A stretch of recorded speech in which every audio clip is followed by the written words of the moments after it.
Okay, essential grammar and use unit 30မှာပြန်လည်ကြိုဆိုလိုက်ပါရရှင်ကျမတို့ဒီ unit မှာဆိုရင်တော့ဘာကိုလေ့လာရမလဲဆိုရင် past continuous tense ကိုလေ့လာရမှာဖြစ်ပါတယ်ဒီ past continuous tense ဆိုတာကျတော့ဘာကိုပြောရလဲဆိုရင်ကျွန်မအရင်ဆုံးဒီ tense နဲ့ပတ်သက်တဲ့ခေါင်းစဉ်တွေကိုအရင်ပြောပြမယ်ပေါ့နော် past ကအတိတ် continuous ကဖြစ်စေ tense ကကာလမြန်မာလိုပြောရမယ်ဆိုရင်အတိတ်ဖြစ်စေကာလပေါ့နော်အတိတ်တုန်းကဖြစ်ပျက်နေတဲ့ကိစ္စတွေကိုဖော်ပြလိုတဲ့အခါမှာသုံးပါတယ်အဲ့တော့အရင်ဆုံးဒီ tense နဲ့ပတ်သက်ပြီးမလေ့လာသေးခင်မှာအရင်ဆုံးရှေ့ unit တွေမှာလေ့လာခဲ့တဲ့ present continuous tense ဆိုတာလေ့လာကြည့်အောင်ပေါ့နော်ပြန်နှွေးကြည့်အောင်ပေါ့နော် present ကပြစ္ဆုတ်ပံ past ကအတိတ်အဲ့တော့ပြစ္ဆုတ်ပံဆိုတာကျတော့လက်ရှိအခုပေါ့နော် past ကကျတော့အတိတ်အဲ့ဒါဆိုလို့ရှိရင်ဒီ present continuous tense ဆိုတာကျဘာကိုပြောလဲဆိုအခုလက်ရှိပြစ္ဆုတ်ပံမှာဖြစ်ပျက်နေတဲ့ကိစ္စတွေကိုဖော်ပြလိုတဲ့အခါမှာ present continuous tense နဲ့သုံးတယ်လက်ရှိပြစ္ဆုတ်ပံပေါ့နော်ပြစ္ဆုတ်ပံမှာဖြစ်ပျက်နေတဲ့ကိစ္စတွေကိုဖော်ပြလိုတဲ့အခါမှာ present continuous tense နဲ့သုံးတယ်အဲ့တော့ဒီ present continuous tense မှာကျတော့ဒီအဓိကတော့ဒီဟိုပါပေါ့နော် continuous အုပ်စုပေါ့နော် continuous လို့ပြောပြီးဆိုရင်ကျွန်တော်တို့သိထားမှာဘာကိုသိထားမလဲဆိုရင် verb to be ကိုသိထားရမယ်verb to be plus verb ing ပေါ့နော် verb to be plus verb ing ဟုတ်ကဲ့ဒီ verb to be မှာဆိုဘာတွေရှိမလဲဆိုလို့ရှိရင် am is are ပေါ့နော် am is are နောက်က verb ing am is are was were verb ing ဆိုပြီးရှိလိမ့်မယ် am is are ရှိလိမ့်မယ်အဲ့တော့ဒီဘက်ကအတိတ်မှာကျတော့ဘာရှိမလဲဆိုလို့ရှိရင် was were ပေါ့နော်အဲ့ဆိုရင်ကျမတို့ကpresent continuous tense ဆိုရင် am is are verb ing past continuous tense ဆိုရင် was were verb ing ဘာကြောင့်မလဲဆိုတော့ am is are က verb 1 past က verb 2ပေါ့နော် past က verb 2 present က verb 1 past က verb 2ဖြစ်တဲ့အတွက်ကြောင့်မို့လို့ am is are verb ing အဲ့ဒါဒီ present continuous tense was were verb ing အဲ့ဒါဒီ past continuous tense ဟုတ်ပြီနော်အဲ့ဆိုရင် present continuous tense ဆိုတာကဘာကိုပြောရလဲဆိုရင်လက်ရှိပြစ္ဆုတ်ပံမှာဖြစ်ပျက်နေတဲ့ကိစ္စတွေကိုဖော်ပြခြင်းရင် present continuous tense နဲ့သုံးပြီးတော့အတိတ်ကဖြစ်ပျက်နေတဲ့ကိစ္စတွေကိုဖော်ပြလိုတဲ့အခါမှာ past continuous tense နဲ့သုံးတယ်ပေါ့နော်အဲဆိုကျွန်တော်တို့ဒီမှာဒီပုံသင်နည်းလေးစပြီးလေ့လာကြည့်အောင်ပါเนาะအဲ့မှာဒီ present past continuous tense မှာဆိုရင်သိထားရမှာကဘယ်လိုလာမလဲဆိုလို့ရှိရင် subject လာတယ် subject ပေါ့เนาะ past continuous tense မှာဆိုရင် subject ပြီးတော့ was were verb ing subject was were verb ing okay เนาะ subject was were verb ing သဘောတရားက subject အနေဆိုရင် was subject များဆိုရင် were verb ing အဲဆိုရင်ညင်းမယ်မဟုတ်ဘူးညင်းမယ်ဆိုလို့ရှိရင်တော့ not ထည့်မယ် subject was not verb ing subject were not verb ing အဲ့တော့ကျွန်တော်ရှေ့ unit မှာသင်ခဲ့တဲ့ was not ဆိုရင်wasn't were not ဆိုရင် weren't ဆိုပြီးတော့ short form နဲ့သုံးလို့ရပါသေးတယ်အဲ့တော့မေးခွန်းလုံးမယ်ဆိုရင်အကူကရိယာရှေ့ထွက်မှာဖြစ်တဲ့အတွက်ကြောင့်မလို့ was were subject verb ing okay เนาะအဲ့တော့အကယ်၍သာမေးခွန်းစကားလုံးထည့်ခြင်းနဲ့ question word သုံးခြင်းနဲ့ဆိုရင် question word was were subject verb ing ဟုတ်ပြီเนาะ question word was were subject verb ing နဲ့သုံးပါမယ်အဲ့တော့မှကျွန်တော်တို့ short answer တွေနဲ့ပြန်ဖြေမယ်ဆိုရင် yes yes ဟုတ်ပြီเนาะ yes I was yes he was yes she was yes it was ပေါ့เนาะno ဆိုရင် yes no I wasn't no he wasn't no he wasn't no she wasn't no it wasn't ပေါ့เนาะဒါကတော့သူရဲ့အငင်းပုံစံလေးတွေပါဟုတ်ကဲ့အသုံးပြုပုံကတော့သူကအတိတ်ကဖြစ်နေတဲ့ကိစ္စရပ်တွေကိုဖော်ပြရဲလက်ရှိပြစ္ဆုတ်ပံနဲ့မသက်ဆိုင်ဘူးဆိုတော့ကျမကဒီပုံမှာအချိန်ပြမြင်ကွင်းလေးနဲ့ဖော်ပြပေးပါမယ်အဲ့တော့ဒါကိုကျမကအနာဂတ်ပေါ့နော်အခုဒီနေရာလေးကို now အခုလို့သတ်မှတ်လိုက်မယ်အဲ့တော့အတိတ်ကိုအရင်ပြောပြမယ်အတိတ်ဆိုတာကလေဘယ်လိုဟာမျိုးကိုပြောရလဲဆိုလို့ရှိရင်ဒီလက်ရှိပြစ္ဆုတ်ပံကနေစပြီးကုန်လွန်ခဲ့တဲ့1မိနစ်1စက္ကန့်အခုကျမတို့17:49ဆိုပါစို့နော်17:49ဆိုရင်17:48တိလည်းအတိတ်ပဲ17နာရီဒီလည်းအတိတ်ပဲအခုဒါ2025ပေါ့နော်2025ဆိုလို့ရှိရင်ကျွန်တော်2024လည်းအတိတ်ပဲ2000လည်းအတိတ်ပဲ1990လည်းအတိတ်ပဲဟိုးနှစ်ပေါင်းတန်းပေါင်းများစွာဒီလည်းအတိတ်ပဲအဲ့တော့ပြောချင်တာကအတိတ်ဒီလက်ရှိပြစ္ဆုတ်ပံမှာစကုန်လွန်ခဲ့တဲ့1မိနစ်1စက္ကန့်မှဒီစပြီးတော့ဟိုးနောက်ဆုံး infinity ပေါ့နော်အဲ့ဒီကိုအတိတ်လို့ခေါ်တယ်အဲ့ဆိုကြကျွန်မကတော့လောလောဆယ်ဆယ်အနည်းဆက်ဆုံးမနေ့ကကိစ္စနဲ့ပြောကြည့်မယ်ပေါ့နော်မနေ့ကစနေနေ့ပေါ့နော်မနေ့ကစနေနေ့ဆိုတော့ကျမကရေကူးတယ်ဆိုပါစို့เนาะရေကူးသွားတယ်ရေကူးတာဘယ်နှစ်နာရီမှာစကူးလဲဆိုတော့ရေကူးတဲ့ဖြစ်စဉ်ကိုကျမတို့9နာရီမှာစတယ်ဆိုပါစို့ဟုတ်ပြီเนาะရေကူးတဲ့ဖြစ်စဉ်ကို9နာရီမှာစတယ်ဘယ်နှစ်နာရီမှာပြီးဆုံးသွားလဲဆိုတော့ခါကြတော့10နာရီမှာရေကူးခြင်းဖြစ်စဉ်ကိုပြီးဆုံးသွားပြီအဲဆိုပြောချင်တာက9နာရီကနေ10နာရီမှာဘာလုပ်နေလဲဆိုလို့ရှိရင် swimming လုပ်နေတယ်ဟုတ်ပြီเนาะ SWIMMING swimming ပေါ့เนาะအဲ့တော့ပြောချင်တာက9နာရီကနေပြီးတော့10နာရီမှာကျမရေကူးနေတယ်ဟုတ်ပြီရေကူးနေရဆိုတဲ့အချိန်မှာအဲ့ဆိုရင်ကျမက9နာရီ15မှာကျမဘာလုပ်နေမလဲ ဟုတ်ပြီနော်9နာရီ15မှာကျမဘာလုပ်နေမလဲသူပြောတယ်ကျမက9နာရီကနေစပြီးရေကူးတယ်10နာရီမှာရေကူးလို့ပြီးဆုံးတယ်အဲ့ဆိုရင်ကျမ9နာရီ40မှာရောဘာလုပ်နေမလဲဟုတ်ပြီနော်9နာရီ30မှာရောဘာလုပ်နေမလဲအဲ့တော့9နာရီ30ဆိုတဲ့အချိန်9နာရီ45ဆိုတဲ့အချိန်ဒီအချိန်တွေမှာကျမကရေကူးနေမယ်ဟုတ်ပြီနော်အဲ့ဒီအချိန်တွေမှာကျမက swimming လုပ်နေမယ် SWIMMING swimming ပေါ့နော်ဟုတ်ပြီနော်အဲ့ဒီအချိန်မှာကျမကရေကူးနေမယ်အဲ့တော့ဒီ9နာရီ40မှာရေကူးတဲ့ဖြစ်စဉ်ဒီပြီးဆုံးပြီလားလို့ပြောရင်မပြီးဆုံးသေးဘူးဟုတ်ပြီနော်ရေကူးတဲ့ဖြစ်စဉ်ဒီမပြီးဆုံးသေးအဲ့ဆို9နာရီ30မှာရောဘာလုပ်နေတာလဲရေကူးနေတာဟုတ်ပြီနော်ရေကူးခဲ့တာမဟုတ်ဘူးရေကူးနေတာအဲ့တော့ပြောချင်တာက9နာရီ30မှာလည်းရေကူးနေတယ်9နာရီ40မှာလည်းရေကူးနေတယ်9နာရီ15မှာလည်းရေကူးတယ်အဲ့ဆို9နာရီ D မှာဘာလုပ်ခဲ့ရလဲဆိုရင် started STARTED started စတင်ခဲ့တာအဲ့ဒါကိုကျွန်တော်တို့စတင်နေရလို့မသုံးဘူးစတင်ခဲ့တာပြန်ပြောမယ်နော်9နာရီမှာစတင်တယ်10နာရီမှာပြီးဆုံးတယ်ပြန်ပြောပါမယ်9နာရီမှာစတင်တယ် started လောက်တာက started action ဒီ9နာရီမှာစတင်တယ်10နာရီမှာ finished ဖြစ်တယ် FINISHED finish ဖြစ်တယ်အဲ့ဆိုလို့ရှိရင်9နာရီ40မှာဘာလုပ်နေမလဲ9နာရီ40မှာကျွန်မရေကူးတာစတာဟုတ်လားဆိုရင်ရေကူးတာစတာမဟုတ်ဘူး10နာရီ9နာရီ40မှာရေကူးတာပြီးရလားဆိုတော့လည်းမပြီးကြအဲ့ဆို9နာရီ40မှာကျွန်မဘာလုပ်နေအောင်လို့ဆိုရင်ရေကူးနေတော့မယ်ရေကူးလို့ပြီးပြီလားဆိုတော့မပြီးနေသေးဘူးအဲ့ဒီအချိန်မှာရေကူးခြင်းဖြစ်စဉ်ကိုလှုပ်ဆောင်နေတော့မယ်ဆိုတော့အဲ့လိုမျိုးဖြစ်နေတဲ့ကိစ္စမပြီးဆုံးသေးဘူးအတိတ်မှာဖြစ်နေတဲ့ကိစ္စတွေကိုဖော်ပြခြင်းနဲ့ဆိုရင် past continuous tense နဲ့သုံးမယ်စားခဲ့တဲ့အချိန်ကိုဖော်ပြခြင်းနဲ့ဆိုရင် verb to ဖြစ်လို့သူ့ကို past tense ပြီးဆုံးခဲ့တဲ့အချိန်ကိုဖော်ပြခြင်းနဲ့ဆိုရင် verb to ဖြစ်လို့ past tense ဖြစ်နေတဲ့အချိန်ကိုဖော်ပြခြင်းနဲ့ဆိုရင်မပြီးဆုံးသေးဘူးအတိတ်ကဖြစ်နေတဲ့ကိစ္စမို့လို့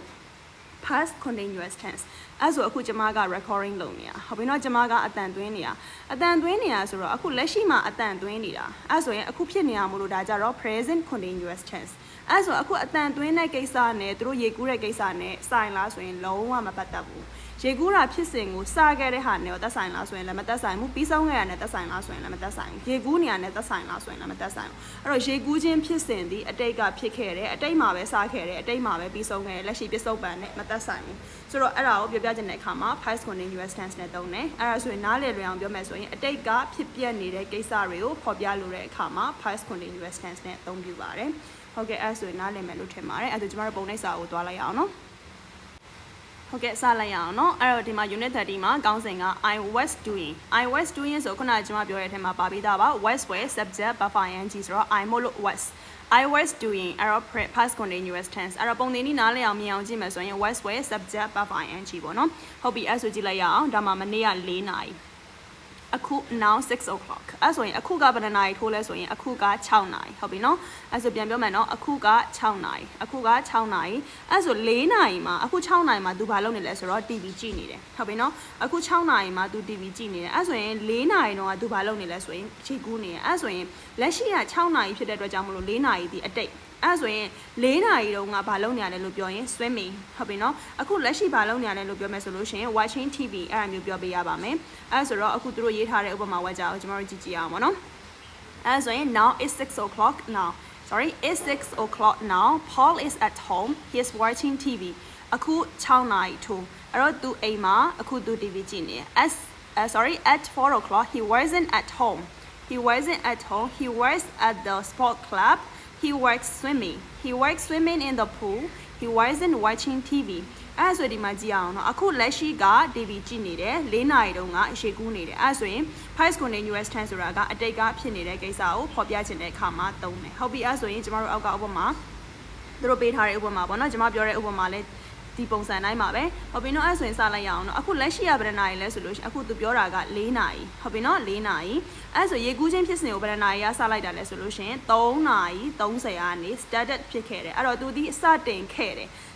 ်ခဲ့တာပို့လို့သူဘာနဲ့သုံးမလဲဆိုလို့ရှင် verb to past tense ဟုတ်ပြီ4နာရီ15မှာပြီးဆုံးခဲ့တာမို့လို့ verb to past tense အဲ့ဆိုရင်4နာရီဒီမှာဘာလုပ်နေရလဲသဘောတရားက3နာရီခွဲမှာစတင်ရေကူးတယ်4နာရီ15မှာရေကူးခြင်းဖြစ်စဉ်ကိုပြီးဆုံးတယ်45မိနစ်ရေကူးတာပေါ့နော်45မိနစ်ရေကူးတာဆိုအဲ့ဆို4နာရီဒီမှာသူရေကူးနေတာပြီးပြီလားဆိုတော့မပြီးဆုံးသေးဘူးအဲကြောင့်မို့လို့အဲ့ချိန်တွေကိုဖော်ပြချင်တဲ့အခါမှာ past continuous tense နဲ့သုံးတယ်အခုက6နာရီเนาะ3နာရီ30ရော4နာရီ15ရော4နာရီရောဒီလက်ရှိနဲ့မသက်ဆိုင်ဘူးအဲ့ဒါကြောင့်မို့လို့အတိတ်ကဖြစ်နေတဲ့ကိစ္စကိုဖော်ပြချင်တဲ့အခါမှာ past continuous tense ကိုအသုံးပြုပါတယ်ဟုတ်ပြီအဲ့ဒါကျမတို့ပုံသင်နည်းလေးဆက်ကြည့်မယ်เนาะ ပုံသင်နည်းက was were buff ing was were buff ing is past continuous အဲ့တော့ positive structure မှာဆိုရင် I ဟုတ်ပြီနော် positive structure မှာဆိုရင် I he she it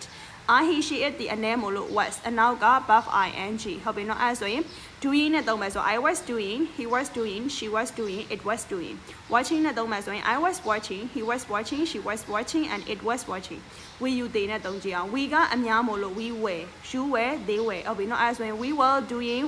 you were doing they were doing အဲ့တော့သဘောတရားပြောမယ်ဆိုရင် I he she it ဒီ was နဲ့သုံးပါတယ် we you they ကအများနဲ့သုံးပါတယ်အဲ့ဆိုရင်အငင်းပုံစံသွားကြည့်မယ်အငင်းပုံစံဒီ I he she it ဒီကျမတို့က was နဲ့သုံးခဲ့တာမို့လို့ not တက်မယ်ဆို I was not he was not she was not it was not နောက်က buff ing I was not buff ing he was not buff ing she was not buff ing it was not buff ing အဲ့ဒါမှာ was not ရဲ့ short form ဒီ wasn't မို့လို့ I wasn't he wasn't she wasn't it wasn't ပေါ့နော်we you they ကြတော့အများမို့လို့ we were not we weren't you were not you weren't and they were not they weren't ပေါ့နော်နောက်က buff ing လိုက်ပေးပါမယ်ဟုတ်ပြီအဲ့ဆိုရင်မေးခွန်းလုပ်တဲ့အခါမှာမေးခွန်းပုံစံမှာဆိုရင်အကူကရိယာကိုရှေ့ထုတ်ပါတယ် was were subject buff ing အဲ့ဆိုရင်ဒီမှာဒါဒီ was were subject buff ing ဟုတ်ပြီနော် I doing was he doing was she doing was it doing we ဆိုရင် were we doing were you doing were they doing ပေါ့နော်ဟုတ်ပြီအဲ့ဆိုဥပမာဝေကြလေးကြည့်မယ်ဆိုရင် what were you doing at 11:30 yesterday were you working what question word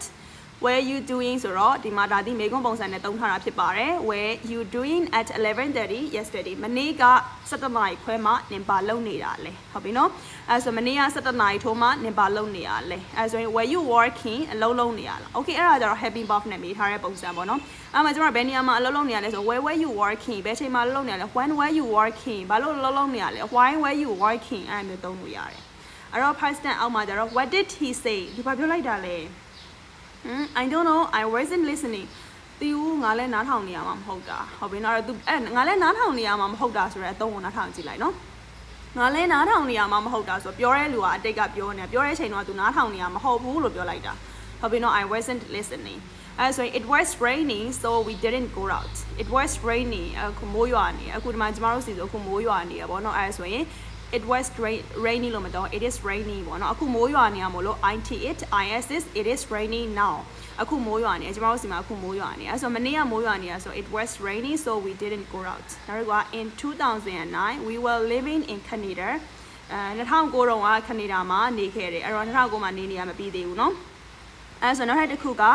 today she is wearing a skirt but yesterday she was wearing trousers Today she is wearing a skirt but yesterday she was wearing trousers အဲ့ဒါကျမ